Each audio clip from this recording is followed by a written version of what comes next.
प्रदज्ञदाहिने नमो भयं वैः श्रवणाय कुर्महे समे कामान् कामकामाय मह्यं कामेश्वरो वैः श्रवणो दधातु कुबेराय वै श्रवणाय महाराजाय नमः।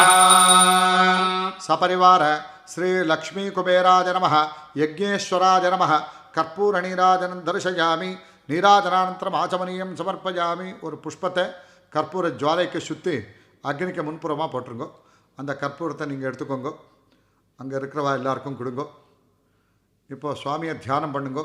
லக்ஷ்மி குபேரனை ஸ்வஸ்தி ஸ்ரத்தாம் மேதாம் பிரஜாம் வித்யாம் புத்திம் ஸ்ரீயம் பலம் ஆயுஷ்யம் தேஜ ஆரோக்கியம் தேஹி மே ஹவ்யவாஹன. அக்னிக்கு 3 வலம் வரணும்.